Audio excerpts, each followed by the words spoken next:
sa Good to Live Podcast. O kung hindi nyo pa napapanood o napapakinggan ang iba't ibang mga episodes ng Good to Live Podcast, available sa YouTube at Spotify.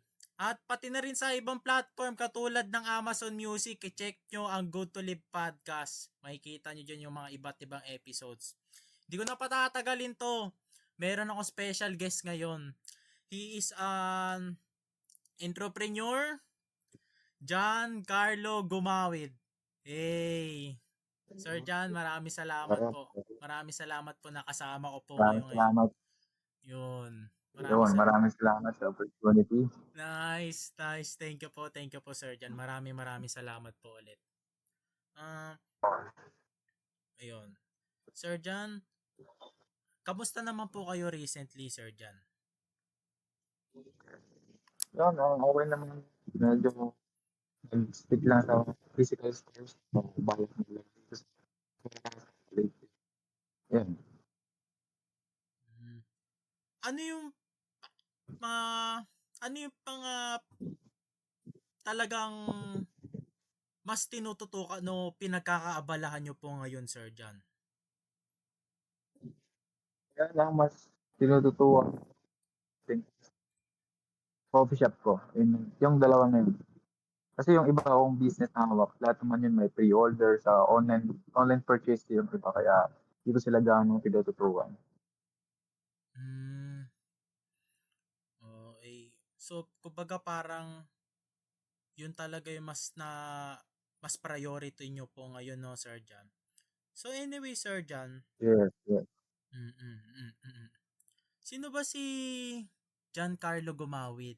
Pwede nyo ba ikwento sa amin yan, sir? Kung Wow. sino ba si Giancarlo Gumawid at paano siya naging entrepreneur? Si Carlo Gumawid, ano yan, dati akong addicted sa pag-drawing. Talagang, alam mo, gusto kong pursuing yung pagiging architect kasi nga, based sa mga salamuha. Sabi nila, i-pursue mo yung architect. So, siyempre, nung bata pa ako, yun yung gusto ko i-pursue. Tapos nung mga medyo nasa mulat na yung mata ko, mas na ano ko na pag businessman ka, mas marami kang pera, ganito, ganyan. Kasi sa architect, alam mo naman yan, kada projects ang pera ng architect. Eh pag businessman, pwedeng matumal, pwedeng paldo. Eh kung Oo. kaya mo naman yung isustain na paldo ka every single day. Kumbaga parang Kaya yun. okay. Kumbaga parang mas ano, no, Sir John, mas ah mas matututukan mo talaga, Sir John, kapag ano ka talaga, no, kapag sa business, kumbaga mas gusto mo rin talaga gawin yung sa pagbi-business po, no, Sir John? So paano po yun, Sir John? Halimbawa, so 'di ba na nag-entrepreneur nga po kayo ngayon, 'di ba, Sir John? 'Di ba? Kumbaga ah paano yung naging step up noon na gusto nyo po mag-entrepreneur? Anong ginawa nyo po, Sir John? May 2018, 17, ah hili ko ng public issues, sneakerhead, yung sneakerhead. Tapos yan, pandemic. Yung passion pala, pwede ko. So, noong pandemic, na ganun po, Chinese supplier, mahanap mo locally, pero nasa China base siya, pero nakita ko siya locally. Then, yun, usap kami kung paano magiging deals namin, kung may pre-order, ganun. Tapos, hanggang sa nagtayo na ako ng Facebook page. Makikita nyo ngayon yun, yung The Hype Club PH. Yun yung page na yun na Ah, hanggang ngayon mini-maintain ko para magkaroon siya ng physical store. So yun, from passion to business, parang ganun ang labas ng The Hype Club PH.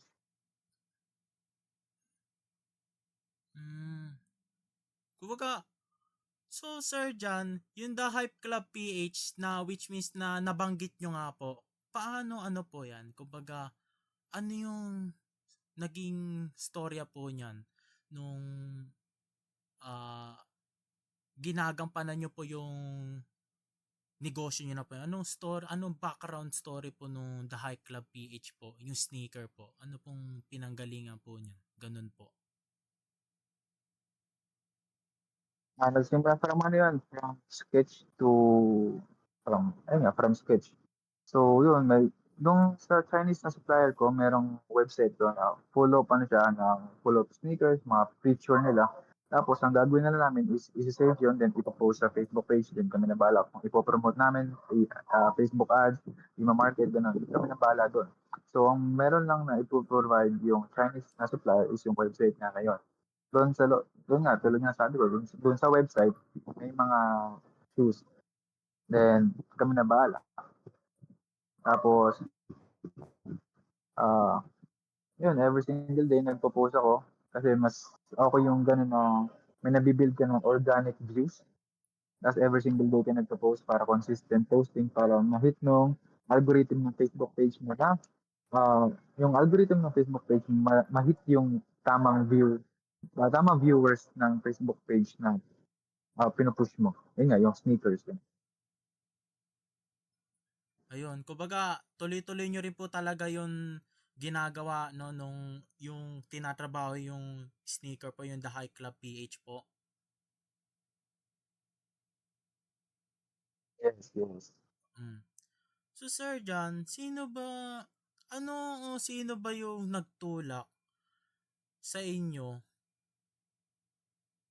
para simulan yung mga iba't iba pang diskarte? Ano yung mga ways o hakbang na ginawa nyo po, Sir John?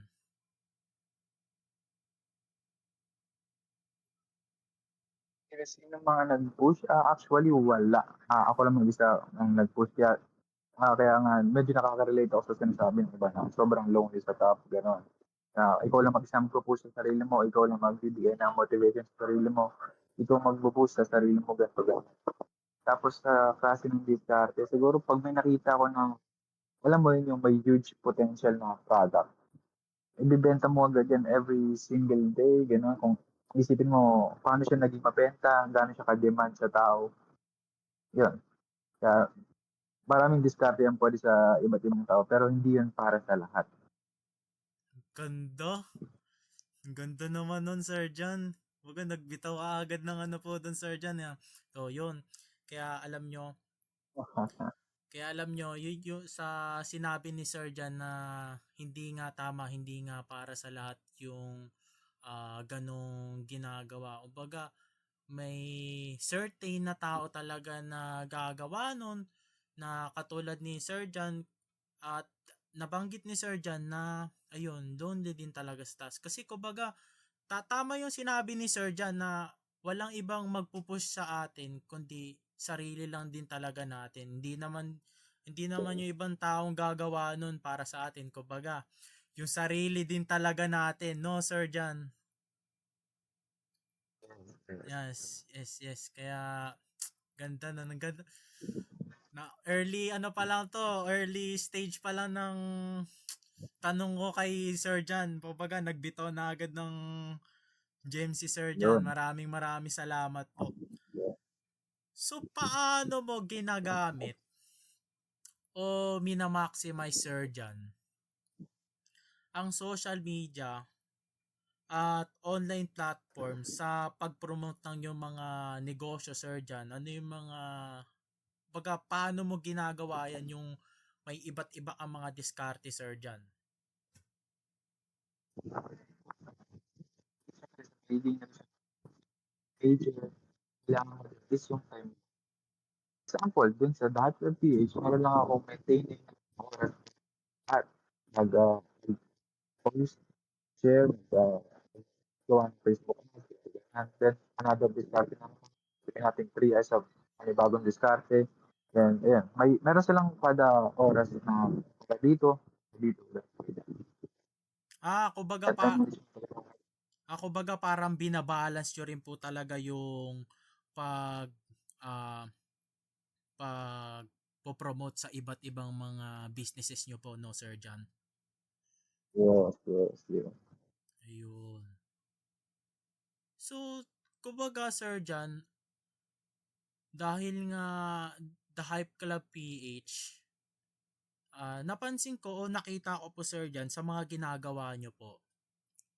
Paano nyo pa po sir dyan, kumbaga, dahil 'di ba nga po nasa Hype Club, 'di ba nagbebenta na nga po kayo ng The Hype ng sneakers po sir diyan. Ano pa po yung kumbaga bakit po kumbaga paano yung naging pumasok sa isipan nyo po sir diyan para magkaroon pa po ng iba't ibang mga diskarte po katulad po ng sa affiliate po, ganun po sir diyan.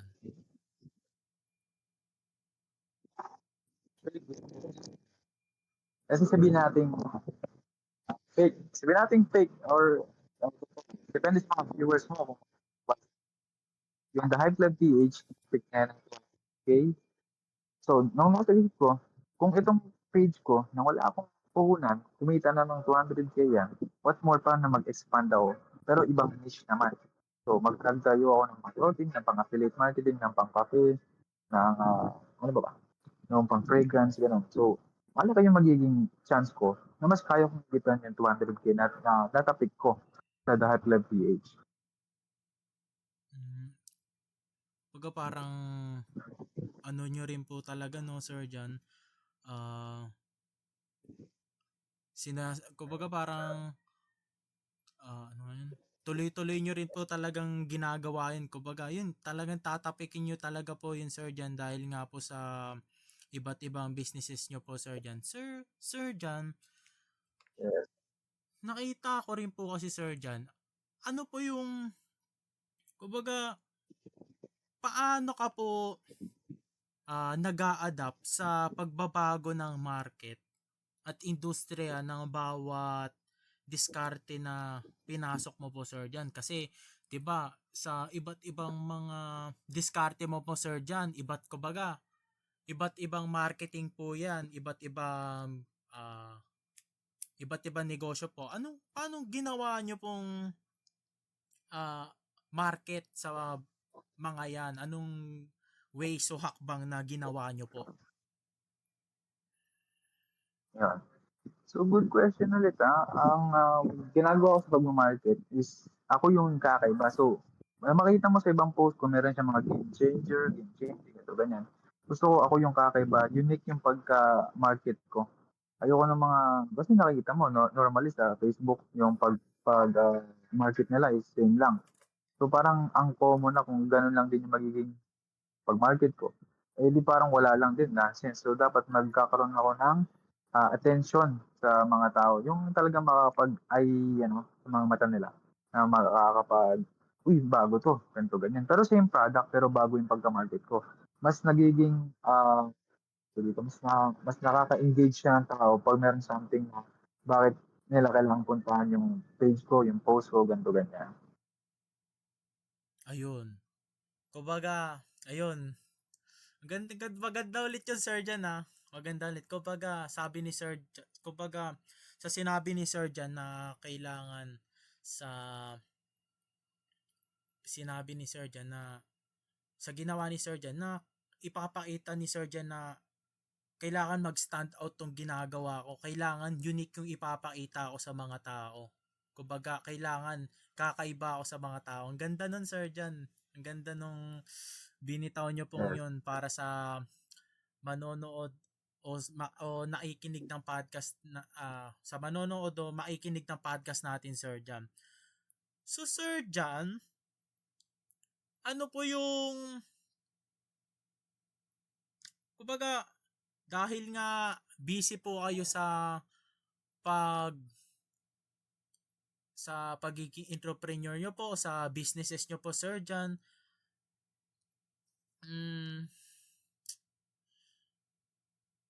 Paano mo po isinasama ang self-care sa iyong daily routine? Kasi kumbaga Sir Jan, marami na nga po kayong businesses. Marami na po kayong hinahawakang negosyo Sir Jan. Katulad ng The Hype Club PH po at nag-affiliate marketing din po kayo Sir Jan. Paano nyo po ngayon inaalagaan yung sarili nyo po, Sir John? Kumbaga, ano yung mga activities na ginagawa nyo po para mag-make time po kayo sa sarili nyo po? So, usually ginagawa ko yung mga business ko. So, naglalakad ako for 20 km. Tapos may pupuntahan ako place somewhere sa Manila na talagang babalikan ko. Every single day siguro hanggang pagtanda ko, babalikan ko. Kasi yung place na yun talagang alam mo yun, kahit nandoon ka sa lugar na yun, iba yung presence ng lugar. Kaya babalikan ko talaga. Ayun, kumbaga parang, ayun nga eh, no? Na, kaya alam nyo, yun talaga yung pinaka-importante talaga sa lahat na kahit minsan babad tayo sa mga bagay na ginagawa natin, katulad na sinabi ni Sir John, na ayun nga, na naglalakad-lakad si Sir John kasi kumbaga parang mas makakapag-isip pa si Sir John para sa ginagawa niya o sa iba't iba, lalo na dahil nga sa maraming negosyong hinahawakan si Sir John. Tama yung ginagawa ni Sir John na naglalakad-lakad siya. At kaya tayo kung sa sarili natin na meron tayong mga ibang bagay na ginagawa na kahit hindi tungkol lang sa about sa business, kahit sa ibang bagay na ginagawa natin, yun, kumbaga, mabibigyan din natin yung sarili natin na makapag-relax at makapag-isip. Kasi, di ba, Sir John, makakatulong din talaga yun, no? Kapag, ano po, mas makakapag-isip ka, kumbaga mas makakapag-execute ka rin talaga ng ginagawa mo po eh, no, Sir John? Kapag makakapaglakad-lakad ka talaga, Sir John, no? Kaya, tama rin talaga yung sinabi ni Sir John na importante talaga yon. So, Sir John, ngayon, dahil marami nga po kayong businesses, una-una na nga po, yung sa The Hike Club PH po, at nag-a-affiliate, o nga, yun nga po pala, nag-a-affiliate marketing nga po pala kayo, Sir John. Paano mo hinahandle yung stress at pressure mula sa pagiging entrepreneur? Kumbaga, ano ang mga techniques o activities na ginagawa mo para manatiling mentally at emotionally healthy, Sir John? So, usually kasi hindi ako, alam mo yun, ako siya, when it comes sa physical na product, sa digital product na din sa meron silang iba-ibang klaseng stress. Pero ako hindi ako gaano stress eh. Kasi alam mo, sa una pa lang, diba, sa Facebook page, meron kang automatic na reply. Doon pa lang ina-edit ko na yun na, sir, ganito, ganyan, yung product po na ito for affiliate marketing. Then pag sa Hype Club naman, pre-order po yung mga sapatos. So, hindi ako gaano stress eh. Kaya di ko masabing stress ako. Kumbaga, chill nyo rin po, kumbaga chill lang din po talaga kayo, Sir John, kung paano nyo po talaga hina-handle yung mga businesses nyo po, no, Sir John? Yeah. so, so Sir John, halimbawa ganito po, di paano po pag nagkaroon po ng problem na ganito po, nagkaroon na, kasi kumbaga, di ba sa business po, Sir John, hindi naman po may iwasa po magkaroon ng problema po. So, paano po, Sir John, pag sa customer nagkaroon po ng problem na ganito, paano yung nagiging solusyon na ginagawa nyo po na, alam ba, kumbaga, nagkamali po kayo na sa ganitong bagay sa customer. Paano solusyon yung ginagawa nyo po at kumbaga paano po kayo nagba-bounce back doon sa pagkakamaling nagawa nyo pong yun sa business mo po? Ganun, Sir John. Kahit sa mga iba pang negosyo mo po. So, sabihin natin sa Dapit page. Ano kasi nga, since ang Dapit page nag-operate for pre-order. So, for example, ang gustong kunin no customer is size 8. Then, ang binigay kong size is size 9. So, usually, pag ganun, bawal na kasing ibalik yan kasi ang siya sa transport ng cargo pabalik. So, usually, ang nangyayari, ang sarili kong, nag-out ako ng sarili kong money, para ma-refund si customer, para maging okay agad yung problem namin. So, sa ganun, ginagawa ko is urgency. Once na may problema agad, urgency, take action agad kung ano pwede maging solusyon, then, yun, problem solved. Yun. Kasi, kumbaga, no choice ka rin naman talaga, no choice rin naman talaga kung patatagalin pa, kung ano ba, kumbaga parang tama rin talaga yung sinabi nyo po, Sir Jan, na yun, kita nyo sinabi ni Sir Jan na urgency. Yun yung, kumbaga, yun yung pinakamahalaga sa lahat ng bagay na ginagawa natin. Kahit hindi naman tungkol lang sa negosyo kahit sa ibang bagay na ginagawa natin. Kumbaga para 'di ba, yung urgency kasama rin talaga 'yon. Importante 'yon sa ginagawa natin. Kumbaga parang nagsiset din talaga tayo ng importansya dun sa ginagawa natin 'yon. At doon din sa tao na pinapahalaga natin katulad ng mga customer ni Sir Jan. Kumbaga kung paano nagtitake ng accountability si Sir Jan para sa mga customer niya. At ayun, sinusolusyonan agad ni Sir Jan kung paano niya ginagawa yon. So Sir Jan, ano yung mga ethical na sinusunod mo bilang entrepreneur? Paano mo sinisiguro na responsable at marunong kang negosyante, Sir Jan? Kumbaga, paano mo sinusustainable yung mga negosyo mo po? At kung pwede po, mabanggit nyo po yung mga negosyo nyo po para sa amin. At yung negosyo nyo Alright, pong yun na alright. mababanggit nyo po, paano nyo po ngayon isusustain yung mga negosyo nyo pong yun? Alright. So, ang babanggitin ko lang na mga negosyo na meron ako is, lima lang muna. Okay, Lima Sir lang. Jan. So, yung una, yun ngayon, the High Club PH, yung High Club Fragrance, yung High Club Real Estate, then yung Rough MNL, yung clothing ko, then yung Quick Sip, sa coffee ko naman yun. So, sa pag-sustain, yun nga, yung iba doon is digital lang naman sila nag-work. Then yung iba, expanding siguro for physical store na. So, baka mas bigyan ko ng focus yung magpi-physical para mas masustain ko yung brand, yung name, and yung production na gagawin namin for the brand. Yun. So, kumbaga, paano mo ngayon, dahil sa limang negosyo mo nga pong yan, Sir Jan, ano yung mas natutukan mo ngayon dyan sa limang negosyo mo po? Alright. So, mas natututukan ko dito yung clothing ko. Kasi sa clothing ko, grabe yung vision ko dito sa clothing na to. Saka yung mga connections ko na pwede silang maging model. Grabe. Kaya gusto ko talagang mas ma-pursue muna tong clothing kaysa sa ibang digital na meron ako. Okay. Oo nga pala sir, no, oo nga.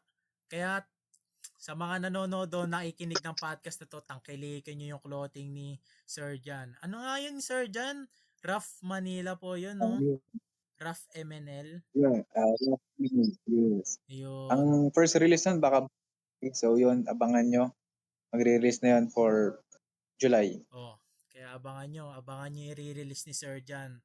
So Sir Jan, ano yung gusto ko po malaman, Sir Jan, kung okay lang po. Ano po yung background story ng clothing na yan? Ano yung vision nyo po para sa clothing na yan, Sir Jan?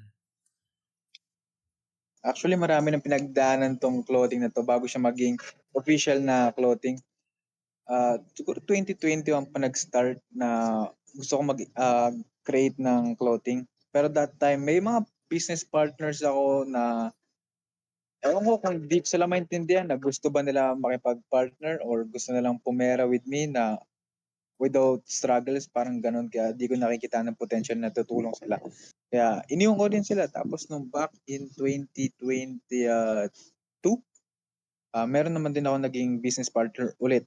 Dalawa naman sila. So at this time naman, mas naging lawak yung attention namin for the clothing kasi nga meron din kami doon na nakasama na mag-open din ng clothing. So parang kung ano yung design niya, i-improve ko. Kung ano yung design ko, improve niya. So pwede kami magbigay ng ideas, ganito, ganyan. Tapos improve namin all the way.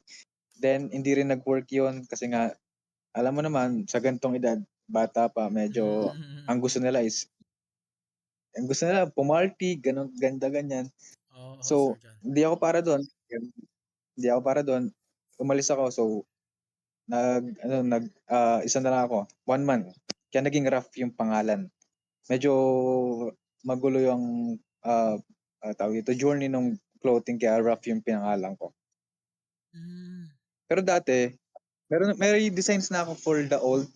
Yung ano naman yung toughest, yung toughest. Pwede ko isend sa'yo yung mga designs na yun para mapakita mo dito.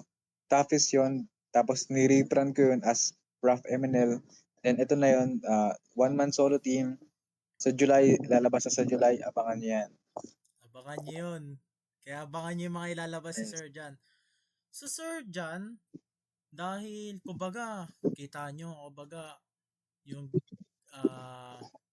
kumbaga yung mga naging karanasan ni Sir John sa clothing brand niya. Kumbaga parang mag-isa nyo rin talaga po itinaguyod yan, no, Sir John? Mag-isa nyo rin talaga Yes. ginapang yan, no, Sir John? Yes, yes. Yun, kaya gaya nga ng sinabi kanina ni Sir John na ayun, mag-isa lang din talaga tayong gagawa ng gusto. Mag-isa din talaga tayong gagawa ng mga gusto natin para sa sarili natin kasi kumbaga yung mga ibang mga kasama natin hindi rin natin alam kung makakasama din talaga natin sila sa ginagawa natin kasi hindi naman talaga din natin alam yun eh, 'di ba no Sir John? Yun. Kaya Literal na hindi para sa lahat. ayun, tama yun. Yun talaga yun. Kaya tama rin kumbaga kung maiintindihan nyo rin talaga gaya kung hindi rin tungkol to sa about sa business. Sinasabi ko rin sa inyo, hindi lang din tungkol to about sa business. Kahit sa ibang mga bagay na ginagawa nyo, kahit na sabihin natin, di ba, may nakapartner kayo dyan, tapos kumbaga parang hindi nyo na rin talaga nakikitaan ng sipag din yung partner nyo. Kumbaga parang wala ka rin talagang choice na ah hindi na rin samahan yung partner mo na yun kasi 'di ba kahit ayaw mo iwan yun yung partner mo na yun kasi kumbaga ayaw mo rin wala ka rin talagang choice no Sir John kumbaga parang kung yung partner mo na hindi na talaga wala na talagang kigil para dun sa ginagawa nyo nang yun kumbaga ikaw na lang din talaga mag-isa nung gagawa nun 'di ba Sir John yun kaya sinabi ni Sir John na tama, lonely nga talaga sa taas. Kaya, yun, ang galing lang din ng sinabi ni Sir John. Ngayon, Sir John, gusto ko po itanong sa inyo, Sir John. Sa 5 negosyo nyo pong yan, meron po ba kayong mga mentors? Ano yung naging papel ng mentorship sa iyong entrepreneurial journey? Mayroon Mhm. ka bang mga So, mentors na nakatulong sa'yo at paano ka ngayon nagiging mentor sa iba, Sir John? alright.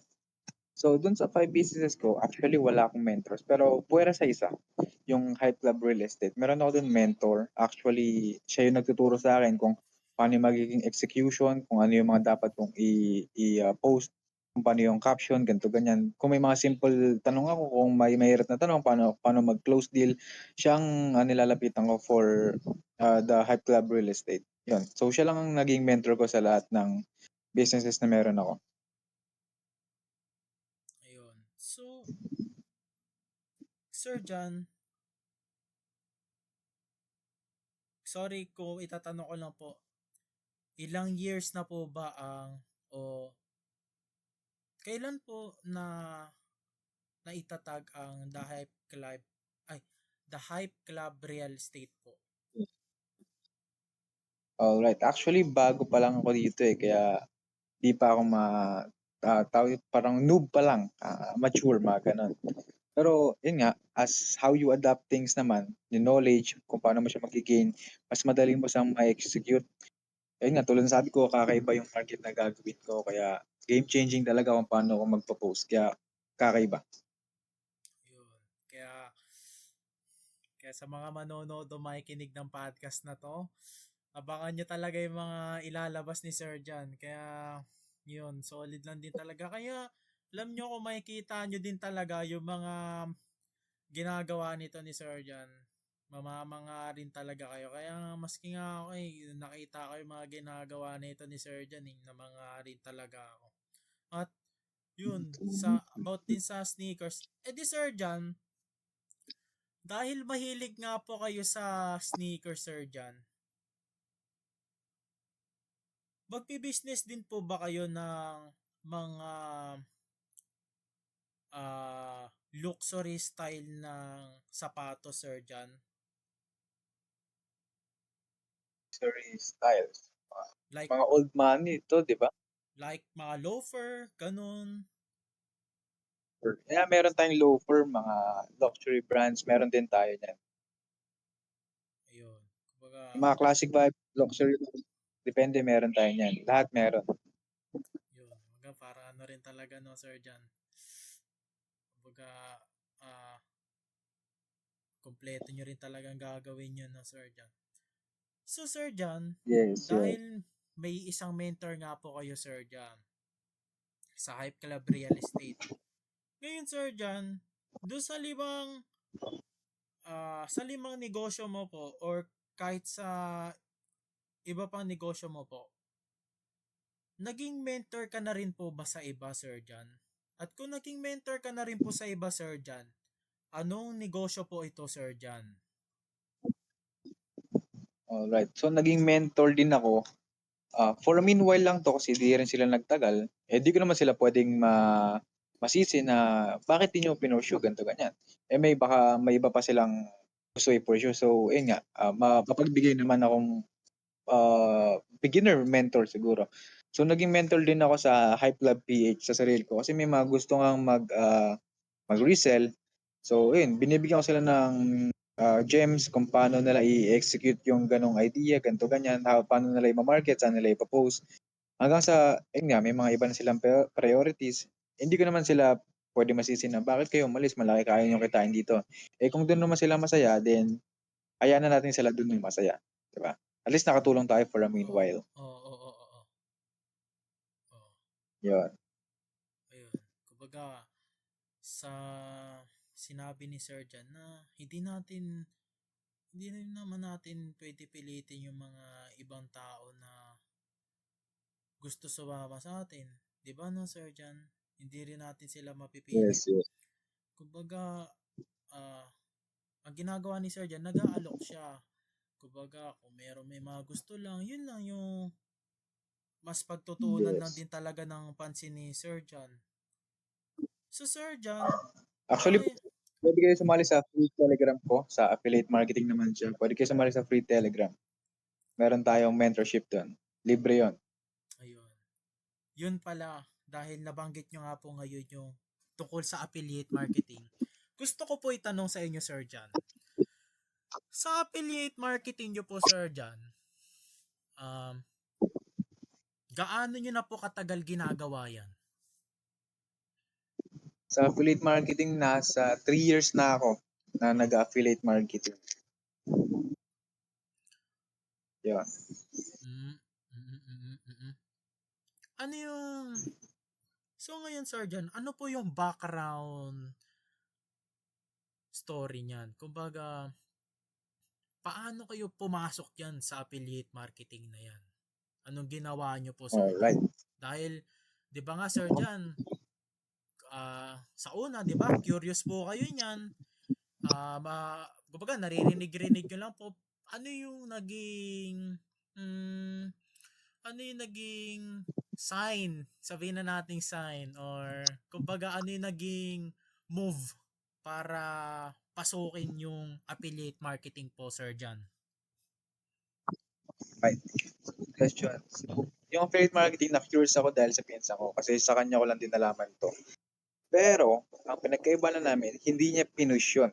Ako, pinush ko. Tapos pinakita ko siya na, ito na naging komisyon ko. Siyempre, nagulat siya, buti ka pa, ganito ganyan yung komisyon mo, ako ganito lang. So, nasa isip ko, hindi mo kasi pinupush. Hindi mo kasi, hindi ka thrive, hindi ka gutom para makuha yung ganitong komisyon. So, yun. Sa pinsa ko nalaman, then ganito, hanggang sa ngayon, expanding yung affiliate marketing ko sa free Telegram, and sa affiliate marketing ko meron akong 6 accounts para sa affiliate marketing lang. Sipin mo 'yon. Grabe, ang dami po pala nun, Sir John. Yung six accounts na po yun, Sir John, kumbaga iba-ibang businesses, sa iba't ibang for businesses din po talaga yun, no, Sir John? Yes. Ang galing lang, Sir John, no? Six uh, six niche, iba-ibang niche yan ng affiliate marketing, kaya baka nga nakita nyo na ibang post ko kaya tahimik na lang ako. Ayun. Pero yun, tama lang din talaga yung sinabi ni Sir John na kailangan, kumbaga, maging gutom tayo o magkaroon tayo ng drive Yeah. para sa ginagawa natin. Kahit ano man yan, kahit hindi lang tungkol about sa business, wag nyo palaging isipin na kahit hindi tungkol about sa business, kahit sa ibang mga bagay na ginagawa nyo rin. Kumbaga, yung sinasabi ni Sir John, naglalapag si Sir John ng gems o lesson para sa bagay na gagawin natin. Kumbaga, sinasabi lang din ni Sir John yung naging karanasan niya. So Sir John, ano Mhm. yung naging ano nyo po ngayon dyan? Ano yung naging, dahil 'di ba sa affiliate marketing, gusto ko lang po malaman, Sir John, ano po yung ginagawa, ano ngayon, syempre magtatanong yung mga viewers. Kumbaga, sabihin natin may mga Mhm. viewers na hindi pa knowledgeable about sa affiliate marketing, Sir John. Ano po ba ang affiliate marketing, Sir John? Kumbaga, para magkaroon sila na knowledge tungkol dyan, na gusto rin pasukin about dyan. Alright, so gagawin ko na lang short ang explanation about sa affiliate marketing. Affiliate marketing is, yun nga, magpo-promote ka lang ng product from kahit anong klaseng e-commerce, kunwari from Shopee, from Lazada to Amazon, ganito ganyan. Then, pag may nahanap ka na product doon na alam mo sa sarili mo na talagang alam mo yun, magiging demand siya for you, then copy the link, then i-paste mo yung link na yun sa, meron kasi kaming website na doon namin binabato yung link para ma-generate namin yung commission link namin. Then, ayun, saka mo na siya ipo-promote sa FB or Instagram or Twitter. Ikaw bahala kung saan mo siya ipo-promote. As long as clickable yung link. Yun. Ayun. Kumbaga parang kinakalat nyo, kinakalat nyo rin po talaga sa iba't ibang mga social media platforms po, no, Sir John? Yun. Ah, Yes. ganun. Kaya nga, 'di ba, katulad na lang din sa TikTok. Kung makikita nyo, yun, isa na rin yun yung sa TikTok, 'di ba? Kung makikita nyo yung TikTok, may mga nag-affiliate marketing din doon na mga iba't ibang mga content creators or influencers, yun. Yung mga product din na binebenta nila or ah, nililink nila sa mga wall nila, sa social media nila. Ano yung naging, ano nyo po ngayon dyan? Ano yung naging struggle nyo po, Sir John, nung ginagawa nyo po yung affiliate marketing? Right. So, good question. One time, meron akong product noon na may gusto bumili. Tapos binigyan ko siya ng link, dito mo sa mabibili yan sir, ganito ganyan. Tapos may sinabi siya na di ko talaga makakalimutan. Sabi niya, pare-pares lang kayo scammer, re-report ko kayo sa NBI.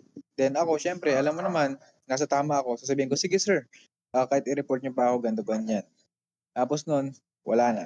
So, lang, natawa lang ako kasi nga may mga handang na nadadamay din kami, pero at the same time nakakatawa kasi nga nire-report pa sa NBI. Pero alam mo, nasa tama ka. Ang nakakaawa lang is nadadamay kami mga lehitimong nag-affiliate kaysa dun sa mga nang-scam. Siguro probably ang ginagawa ng scammer na yon, nagpapa-payment first tapos mawawala na. Then yun. Kaya nakakaawa lang sa iba na nadadamay kami. Ayun, kumbaga, yun din talaga yung hindi nyo mahirap din to, yun din, ayun din, ayun din yung mahirap din po talaga tung pagdating sa affiliate marketing, kahit sa ibang bagay, 'di ba? Parang katulad na lang din na madadamay ka na legit na ginagawa mo isang bagay, tas 'di ba parang madadamay ka. Kumbaga parang kawalan na lang din talaga nila yun, no, Sir John. Kawalan na lang din talaga nila yun, yung mga ganong klaseng bagay. So Sir John, dahil ganun nga, nagkaroon po kayo ng struggle na ganun, paano po kayo ngayon nag-bounce back sa affiliate marketing? Paano nyo po pinag-aralan Alright. yung pag-affiliate marketing? Kasi, sorry if I ask ulit po Sir John, di ba 3 years na po kayo sa affiliate marketing? 3 years na po kayo, di ba Sir John? Yun. So Sir John, dahil 3 years na po kayo sa affiliate marketing, paano po kayo nagba-bounce back dyan? If nagkakaroon po kayo ng problema po minsan, Sir John. Kasi ang problema po, hindi naman po may iwasan yan eh. Kumbaga, dadating at dadating din po talaga yun eh sa mga ginagawa po natin. So usually, pag may ganung problema, kasi for example, last few months ago, nagka-problema kami sa link, then we need to follow up doon sa mismong admin na bakit ganito ganyan, hindi na nakiklik yung link. Then, ayun, sinasabihan ko yung customer na pwede naman po kayong umorder rekta sa akin, then kung ayaw nyo, okay lang po. Ayun, kung kaagad pipili sila sa akin, wala na akong ipapatong, or most likely, maliit lang na patong ang gagawin ko. Then, ayun, isi-ship ko na yung product sa address nila. From the Shopee, from Lazada, from Amazon, ganun na gagawin ko. So, parang ang labas nun is drop ship. Ah, okay. Ganun wala.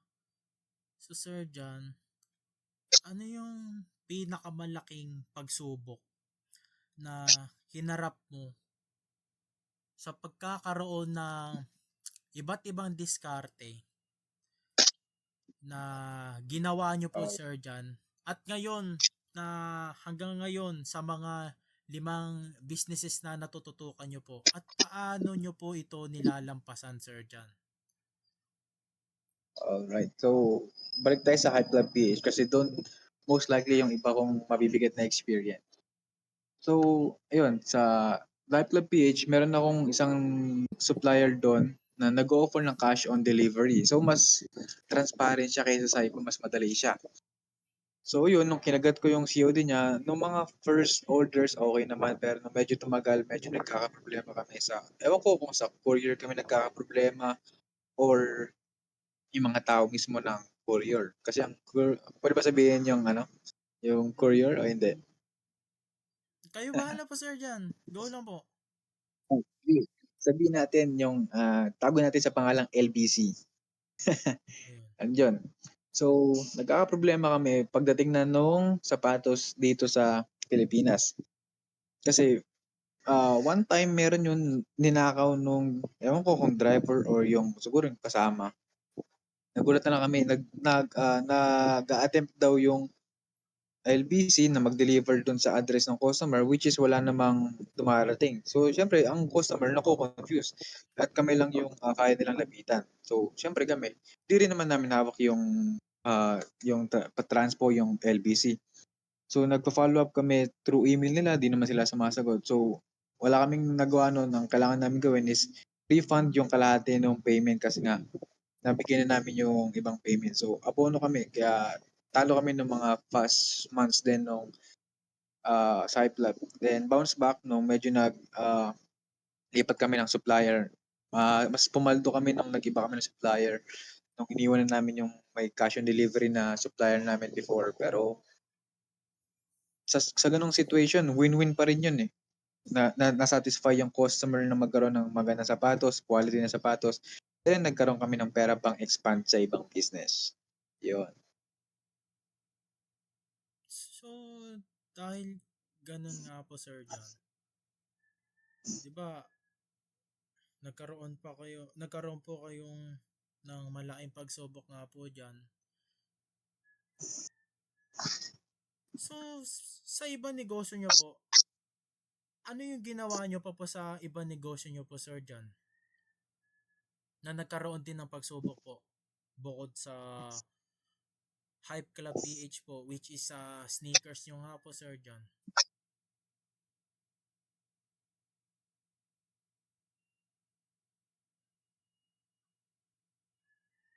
Sir John, naririnig niyo po ako? Ayan, narinig.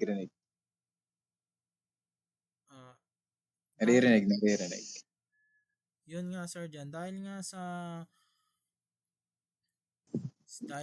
nagkaroon nga po kayo na malaki pagsubok po sa The Hype Club PH. Gusto ko lang din po itanong, Sir John, na paano po yung ginawa nyo rin po sa ibang negosyo nyo po na nagkaroon din po ng problema po, Sir John. Anong ginawa nyo po dun? So, dun sa iba, actually wala pang gaano problema. May nagiging problema pero madali din namin nasusolusyonan kaya di siya ganun ka-major na focus ng business na may malaki kaming problema, di siya tulad ng Hype Lab PH. Kaya tawag dito, mas madali naming nabibigyan ng solusyon yung iba. Kasi nga mas madali lang yung problem. Yun.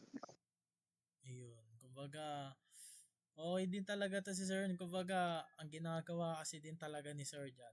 Para hindi rin talaga lumalaki din talaga yung problema sa ginagawa. Kumbaga, yun nga, nagtitake din talaga ng accountability din agad si Sir John sa mga ginagawa niya. Kaya, galing lang, saludo dito kay Sir John. Kaya, kung i-check nyo at makikita nyo talaga yung mga ginagawa ni Sir John. Promise, mabibilib kayo talaga sa mga pinapakita niya. So dahil nagkaroon po kayo ng problema sa mga, ayun nga po, sa mga nangyari po sa inyo sa businesses nyo po, ano yung mga ginawa nyo pong hakbang o paano po kayo nag-bounce back mula po doon sa mga nangyari sa kabila pong yun? Alright. So yun, nung habang may problema kami, ginagawa ko is dapat magawa na agad natin ng solution yan then we need to bounce back. Hindi yung, kasi mostly sa mga nakikita ko, once na may problem, pinapatagal pa nila. Ganito ganyan hanggang sa nawawala na yung tawag dito. Nawawala na yung, anong tamang term? May nawawala na something between sa customer sa seller. So, ayun yung ayoko mangyari. As long as kaya pang solusyonan, bibigyan ko na ng good quality ng solution para matapos agad, para bumalik pa si customer. Ganda. Ganda nun. Di mo? Kumbaga para, di ba, ayun yung sinabi ko sa inyo kanina na nagtitake talaga ng accountability si Sir John. Kumbaga para kung paano siya magkaroon ng care, kung paano niya alagaan yung mga customer niya para bumalik sa kanya yung mga customer niya. Kumbaga, as ako, kung paano ko magiging customer ni Sir John, at nalaman kong ganun yung services niya na madali niya solusyonan, baga matutuwa rin ako kung paano niya ginagawan agad na solusyon yung negosyo niya. Ang galing lang nun, Sir John. Ang galing. Nakakatuwa po. Ano ang mga natutunan mo sa iba't ibang negosyo na pinasok mo na sa tingin mo, Sir John, makakatulong sa iba pang mga aspiring entrepreneurs? Yan. Ano, Dapat malawak ang market nyo para mas marami kayong connection. Mag-expand lang kayo ng more creative na marketing at mas marami kayong matutulungan doon. Kumbaga, ano rin talaga no, Sir John, connections din talaga. Connection is a must. Oh, importante din talaga kaya nga, yun talaga, importante talaga yung connection sa lahat ng bagay, sa lahat ng mga ginagawa natin. Kasi, kumbaga, di ba, kahit sa naman tayong lugar na magpunta, yun yung pinaka-kailangan talaga pag hindi ka maka-access sa ganito, di ba? Kumbaga, easy way na lang din talaga pag meron ang ganong access, kumbaga, mas advanced ka. Di ba, Sir Jan? Yeah. Kaya ang galing lang. Ang dami ko natutunan ngayong hapon na to, Sir Jan. Ngayong nakasama ko kayo Yun. sa podcast na to, Sir Jan. At sa mga makikinig na tong podcast na to, makikinig o manonood nito, sobrang matutuwa rin. Ano yung mapapayo mo sa ibang tao na may gustong gawin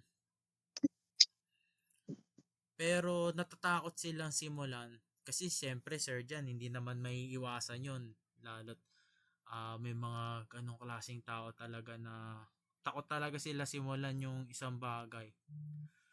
Kahit hindi tungkol sa pagnenegosyo, ano yung mga steps o mindset ang maire-recommenda mo base sa iyong mga naging karanasan, Sir John? Right. So, dapat sa mga aspiring dyan, dapat control nyo yung emotion nyo. Mas control nyo yung emotion nyo kaysa sa mas control kayo ng emotion nyo. Tapos, kung natatakot kayo simulan, na yung exact point na dapat simulan nyo na yun. Yun.